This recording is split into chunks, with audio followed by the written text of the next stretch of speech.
भारत एक कृषि प्रधान देश है, जैसे कि बैठे हैं, बहुत लिखा होगा बच्चों को।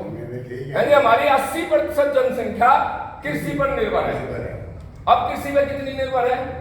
45-45%। और ये हाल रहा ना, कृषि पे 15-20% हो जाएगी, क्योंकि अमेरिका का दबाव है। अमेरिका कहता है मेरा गेहूं पैदा करा, बिक नहीं रहा, मार्केट नहीं, मंडी नहीं मिल रही, भारत बहुत बड़ी मंडी है, तो वो अगर ये खत्म हो जाएगा तो उसका तभी तो बिकेगा। और कोशिश भी यही थी। अभी वो 3 कृषि कानून क्या थे? वो ये थे कि अंबानी के कब्जे में सारी जमीन आ जाए, अडानी के, तो फिर जो गेहूं है ना पैकेटों में आवेगा, जिस तरह की मर्जी दूसरी चीजों की है ना। पीछे आपने देख लिया होगा टमाटर का हाल, कभी अदरक का, कभी लहसुन का। अब ये तो बहुत सारी ऐसी फसलें है ना, अदरक नहीं खाओगे काम चल जाएगा, लहसुन नहीं खाओगे काम चल जाएगा। हम क्या कहते थे पहले गरीब आदमी के लिए? भाई कोई बात नहीं, प्याज रोटी तो उपलब्ध है। अब वो प्याज कहां चली गई? आम आदमी की, गरीब आदमी की प्याज अब नहीं गई। लेकिन सरकार की मनसा और इन पूंजीपतियों की मनसा क्या है? 2 चीज है जिनके बिना इंसान का काम नहीं चल सकता। 2-3 चीजें। एक तो पानी है, पानी तो कर लिया कब्जा, पानी पर कब्जा कर लिया ना, अब तो मोल का है पानी, वरना पानी पर मोल नहीं बिकना चाहिए। दुनिया के ऐसे बहुत देश हैं जिसमें पानी नहीं बेच सकते आप। पानी आपको अगर सप्लाई करना तो फ्री ही करेंगे आप, क्योंकि प्रकृति की देन है, किसी आदमी का पैदा कराया नहीं है। ठीक इसी तरह उनकी कोशिश थी, किसी तरह जो गेहूं चावल, जो आपके जिंदा रहने के लिए जो खाद्य सामग्री है, इस पर उनका कब्जा हो जाए, फिर वो अपनी मर्जी से रेट तय करेंगे कि गेहूं की 1 किलो की थैली कितने की आएगी। अभी तो किसान का है ना, हम भी कई बार कहने लगते हैं, जब किसान कहता है मेरे को एमएसपी दे दो भाई, 3000 रुपए बनते वो दे दो। अरे किसान को 2 के 3 दे दोगे, कोई इतना लंबा चौड़ा फर्क नहीं पड़ता। वो पैसा घूम के बाजार में आएगा, रोजगार पैदा करेगा, देश को संपन्न करेगा। लेकिन अगर वो पूंजीपति की तिजोरी में चला गया तो फिर वो ऐसे निकलेगा जैसे कल फोटो दिखा रहे थे, फलाने के पास इतने करोड़ हैं। ये पहुंच कैसे गए? और तो और रिजर्व बैंक का कहना है कि प्रेस में पैसा छपा और बहुत बड़ी मात्रा में जो पैसा है वो प्रेस से रिजर्व बैंक तक नहीं पहुंचा। इस सरकार की है जो ईमानदार कहती है अपने आप को। स्वर्ण बॉन्ड का मसला है, जो चुनावी बॉन्ड थे, ये चुनावी बॉन्ड एक प्रकार की रिश्वत है। ठेका देना है भाई, पहले दे जा।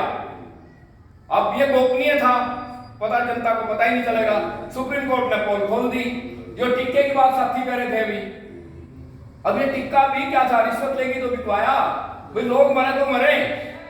इस पर एक वीडियो थी, वो गायब कर दी। इसी तरह पुलवामा था, पिछली बार लोगों को चुप करा दिया जाता था, तुम तो राष्ट्र विरोधी हो जो उसके खिलाफ बोले। पुलवामा में इतने लोग मरे, उसके मर करके चुनाव जीत लिया।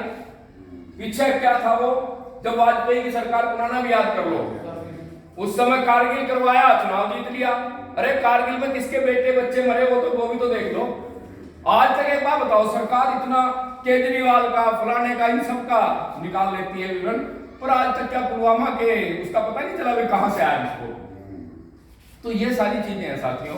यदि हमें अपनी मांगे मनवानी है तो निश्चित रूप से हमें, मतलब ये वक्त है हमारे पास, ठीक है। हो सकता है दोबारा आपको ये वक्त भी ना मिले, तो इसलिए जब जाओ वोटिंग मशीन के ऊपर, अभी सर्व कर्मचारी संघ का एक पर्चा है, ये साथी कह रहे आज नहीं है, आप लोगों को देने उपलब्ध कराने की जरूरत है। ये 2 पेज का है। ये इस 2 पेज में सारी बात लिखी है। आप जब मशीन पर बटन दबाओ तो सोचना कि हम किन मुद्दों पर वोट दे रहे, हमें किस मुद्दे पर वोट की जरूरत है। हम धर्म के नाम पर वोट देना चाहते हैं, जातियों के नाम पर देना चाहते हैं। अब क्योंकि ये जो एक वर्ग है ना, ये एक ऐसा वर्ग है जो एक हॉकी का गेम होता है, हमारे कई साथी डीपी वगैरह बैठे हैं, हॉकी के गेम में होती है एक मैन टू मैन मार्किंग होती है। उस मैन टू मैन मार्किंग को कोई विशेष खिलाड़ी तोड़ पाता है, हर एक के बस की नहीं।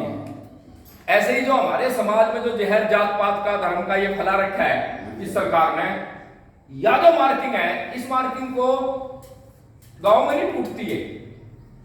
इसको कौन तोड़ता है? कर्मचारी, क्योंकि कर्मचारी इस जहर से मुक्त होता है। हम जब साथ रहते हैं, काम करते हैं, हमें पता भी नहीं होता हमारा दूसरा साथी किस जाति से है, किस कम्युनिटी से है, और हमारा बड़ा प्रेम आपस में होता है। कर्मचारी का जो संगठन है वो भी इसी तरीके से काम करता है। तो ये वो संगठन है जो इस तरह के जहर को, इस मार्किंग को तोड़ दे। तो इसलिए रिटायर्ड कर्मचारी की जो कन्वेंशन है वो साथियों। तो समय आपको काफी लंबा हो गया, काफी साथियों ने अपनी बात रखी है, तो ज्यादा समय आपका ना लेते, गर्मी में आप बैठे हैं, आपने इतना समय दिया है। हाँ, ये जरूर है कि ये कन्वेंशन इस रूम तक ना रहे। ये ठीक, आपको हो सकता है 20 लोग इकट्ठे ना होते हैं, आपको कहीं 5 मिलते हैं, 4 मिलते हैं।